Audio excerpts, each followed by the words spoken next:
Hello and welcome everyone to the HBAV Club. These are going to be episodes that are a little bit to the left of center from the podcast proper, and will consist of reviews for any and all releases of HB material to physical media or digital. To be fair, I will occasionally dip outside the HB bubble and discuss something that I feel is maybe related, or possibly just something that I'm really excited to talk about. And in the spirit of that, today's subject is one that I have a great deal of enthusiasm for. This is a release that has been a long time in coming. It was dropped on us at the end of last year by the fine folks over at Warner Archive and Allied Vaughn, and I'm thrilled that the inaugural episode of the HBAV Club is basically an opportunity to discuss Tom and Jerry, the Golden Era Anthology Blu-ray and DVD. 2025 marked the 85th anniversary for Tom and Jerry, and kind of surprisingly, Warner Brothers really showed up last year with some nice home media releases to mark the occasion. In February, we got the Tom and Jerry The Complete CinemaScope Collection. In May, we got the Tom and Jerry 85th Anniversary Kids Collection. And in December, Tom and Jerry The Golden Era Anthology.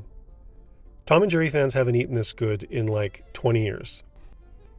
Now, this episode was originally supposed to come out in December of last year to coincide with the actual release date of the Golden Era Anthology Blu-ray and DVD. Certain circumstances, postal issues, it did not arrive in time for me to get an episode out to actually kind of promote it at time of release. So I was going to try and get it out before the end of December, but the holidays kind of interfered with that. And then when I kind of came back to it in January, I realized February 10th, 1940 was the premiere of the very first Tom and Jerry short, Puss Gets the Boot, in cinemas. And, you know, all I had to do was wait a few weeks and I could release this episode on the 86th anniversary of the release of Puss Gets the Boot. So that kind of made my decision right there. And even though the disc has kind of been out for, a little over a month, I still thought it was sort of worth waiting for the anniversary. So it's really exciting to be able to talk about and kind of promote this release on the anniversary. Yeah, so here we go. So for anyone who doesn't know, Tom and Jerry's were the partnership of William Hanna and Joseph Barbera really kicked off in earnest. Joe had come to MGM from Terry Toons, and Bill was already working at MGM under harman-ising. While at the studio, the two were working separately on various and sundry shorts. MGM did not have a marquee character. They were desperate to find somebody who connected with audiences like Mickey does for Disney or Betty Boop did for the Fleischers. So in that environment, Joe and Bill met and decided to collaborate together on a short featuring a cat and a mouse in a chase cartoon. They pitched the idea to their MGM bosses, and nobody there really believed that, a chase cartoon would go anywhere, since it was a tired and well-worn trope that was explored by many animators before them. Cat chasing mouse. Whoopee. But undeterred, Joe and Bill went and they put together a pencil test, a story reel, what we would today call an animatic, and it was basically a detailed rough cut of the film that they were thinking about, using storyboards that were crudely animated to show how their idea would execute when fully produced. Based on this story reel, their bosses gave them the green light to pursue this project. The film was completed and released and received rather well by audiences, but MGM told them, don't make any more. Then, after a significant amount of time had passed, an important exhibitor in Texas named Bessa Shore wrote to MGM and asked, when were they going to make more of those wonderful cat and mouse cartoons? It goes without saying that MGM then went back on their previous direction, and more Tom and Jerry films were put into production. Over the course of the next 18 years, 114 Tom and Jerry shorts would be created, and that very first film, Puss Gets the Boot, that MGM didn't have a great amount of faith in, went on to get nominated for an Academy Award that year, the first of 13 nominations and 7 wins that team would eventually earn. Joe Barbera crafted the stories, laying them out like pages of a comic book. Bill Hanna was the timing guy, planning out frames for gags and how to get maximum effect out of Joe's stories. Then the animators would take it from there, and they would plus the hell out of it. The team for much of the series' 18-year run consisted of Irv Spence, Ed Barge, Ray Patterson, and Ken Muse. There were certainly other animators who worked on a number of different shorts over the course of that period, but the names that you see sort of most associated with the Tom and Jerry shorts are those four. When their talents were combined with the music of Scott Bradley, magic and the most delightful mayhem was made. All of that magic and mayhem can be seen on this brand new anthology collection in their fully remastered and uncut glory. Not only have we never had all 114 shorts released, but they've never looked or sounded this good. If I'm not mistaken, we were previously only able to get about 112 of the shorts, which were made available on the Spotlight Collection Volumes 1 to 3 DVD set, but those were not remastered, nor were they ordered chronologically. They were oddly uncut though, which came as a surprise to me since the set differed from the individual Spotlight Collection releases from previous years, and it came out as a value-priced release that was kind of marketed to a younger audience. I've got a whole review of this over on the podcast blog at scoobydoocast.wordpress.com if you're curious to check that out. Now, the life of Tom and Jerry on home media has been pretty scattershot and incomplete for several decades now, a problem that was exacerbated by the 1978 George Eastman House fire, which destroyed a lot of the original nitrate film negatives from the MGM library. Cartoons that were being included on the Spotlight collections, or even the previous Tom and Jerry Golden collection, could not be sourced from original negatives and instead had to rely on the best possible secondary sources. Which is why it was so exciting to now have this Golden Era set with the cartoons looking this good and covering all the shorts from 1940 to 1958. When the announcement was made last year, on my birthday no less, that we'd be getting this collection, I let out a genuine whoop of excitement. Once I had the physical thing in my hands, I can honestly say it did not disappoint. The set is comprised of 6 region-free 2K BD50 discs and ships in a multi-hinged keep case with new cover art and a matching slipcover. Also included is a nice 28-page booklet called The Art of Tom and Jerry, featuring sketches from a handful of cartoons and a timeline of character debuts and other events during this period. Audio is a DTS HD Master Audio 2.0 mono track, though there are a few cartoons that do have true stereo audio on disc 5. Those were the cartoons that were released in CinemaScope, 3 of which were sourced from original magnetic stereo tracks, while the remaining 20 are all in mono. Doing a little research online, I saw this tidbit from Blu-ray.com explaining the stereo mono situation as ultimately being the result of a budget-related change in policy at MGM back in 1955. So no true stereo versions of the other 20 shorts has ever existed. Most of the mono tracks are at least sourced from magnetic masters, but a few were not usable due to damage, so optical tracks were used instead. The shorts, as previously mentioned, are all organized chronologically on the discs, and all 20 of the commentaries from the previous Spotlight collections have been included on the discs, and all of the documentaries and special features previously appearing on Tom and Jerry sets have also been ported over, with one added bonus that came as a delightful surprise.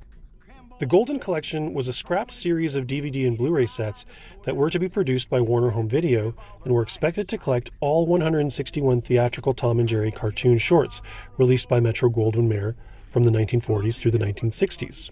So that would have also included the Gene Deitch and Chuck Jones shorts on top of the Hanna-Barbera produced cartoons. The series was to be a direct parallel to the incredible Looney Tunes Golden Collection sets that were released on DVD between 2003 and 2008.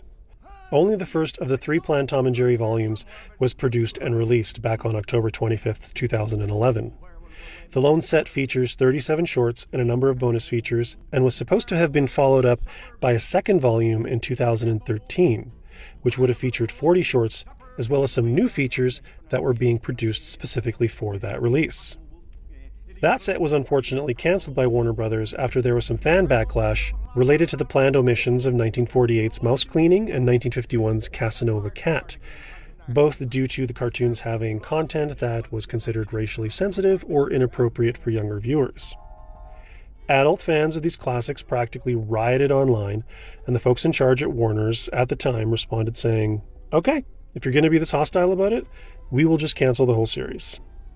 As a result, Volumes 2 and 3 tragically never saw the light of day. However, 2 features, Lady of the House, The Story of Mammy Two Shoes, and Animal Hijinks, The Friends and Foes of Tom, which were produced for Volume 2, were actually resurrected by the folks at Warner Archive and included as bonus features on this Golden Era Anthology set. This is great news to someone like me who loves bonus features and who was incredibly disappointed about the cancellation of the other 2 volumes of the Golden Collection. And for what it's worth, the new featurettes are every bit as informative and entertaining as the ones that we had seen previously.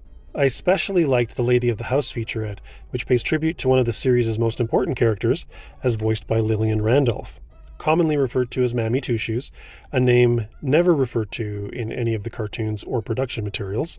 The character was often believed to be a housekeeper due to her being a person of color during a period of American history where it wouldn't naturally be assumed that the house was her own.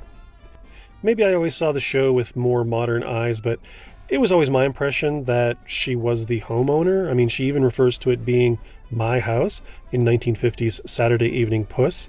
So this housekeeper thing, I never bought into it. And I just always loved how she plays off of Tom, calling him Thomas, and giving him directions and bossing him around as the lady of the house. The featurette delves a little bit into the history of the character and contextualizes things a bit, as well as discussing the career of Randolph and her contributions. It's also interesting to see the efforts that were gone to by MGM and some of the non-Hanna-Barbera-led crews to rewrite the character as a Caucasian woman in order to tone down what they felt was racially sensitive material, only to make it worse through whitewashing it. It's good stuff, and a welcome inclusion on the Golden Era Anthology. In closing, if I haven't made my feelings clear on this release, I think this is legitimately one of my favorite things that happened in all of 2025. As a Tom and Jerry fan, there have been a lot of starts and stops, promises made and broken, frustrations and disappointments. With this Golden Era Anthology, though, we have a really big win. It's a great set with great features, including a couple of new ones, combining everything that is currently out there on physical media into one complete set. It's always the ideal scenario when you can get everything aggregated into like one definitive set. The cartoons are also in the best presentation possible and completely uncut, which as a collector is a huge deal. I also want to give credit where credit is due. I'm so impressed that Warner released something for the kids last year as well, with the previously mentioned Tom and Jerry 85th Anniversary Kids Collection. It came out on DVD in May of 2025 and features 30 hand-picked shorts that are suitable for younger viewers, meaning Warner Brothers was leaving no Tom and Jerry fan behind. I love that they did that because everybody should be able to enjoy these cartoons no matter what their age, and mad respect to Warner's for making sure all demographics are being taken care of. Tom and Jerry The Golden Era Anthology gets an A grade from me here at the HBAV Club. Well put together, nice features, new stuff to make it even more worth it to own. This is a treat and a half, and I can't recommend it enough. If you're a fan, this is an absolute must-have. If you're Tom and Jerry curious, maybe grab one of the other releases from last year, which are a little more affordable. While well worth its sticker price, the SRP for the set is $59.99 US, which translates to around $82 Canadian, and that could be a barrier to entry for anyone who isn't already a complete convert. That's another reason I love what Warner's has done with the releases of the other discs. 2025 was a year for Tom and Jerry fans of all ages and intensities. So with that, I will bring to a close this first of what I hope will be many HBAV Club episodes. If you want to comment on this episode or make any suggestions for anything else you might want me to review, I would encourage you to use the YouTube comments, my Blue Sky account at scoobydoocast.bsky.social, or send me an email at scoobypodcast@gmail.com. Depending on the responses, I may also read out some of the comments in future episodes. I'd also like to encourage you to subscribe to the podcast if you haven't already. And if you're digging what I'm doing here, share the podcast with someone else who might be interested in the stuff I'm producing. Word of mouth is a powerful tool, and it really helps with building an audience. Lastly, the media review today was provided to me by the fine folks at Allied Vaughn, and my opinions and ratings are 100% my own. If you're interested in picking up any of the discs that I've talked about today, you can head over to Allied Vaughn's website, moviezing.com, MOVIEZYNG.com, and that's their digital storefront, and all the Warner Archive stuff is there, and like thousands of other films from other studios, tons and tons of stuff. So really worth checking out, and always great to support the people who are putting these things together. Thanks so much for checking out the review. Go grab yourself a copy of the Golden Era Anthology, and we will see you next time on the HBAV Club. Cheers.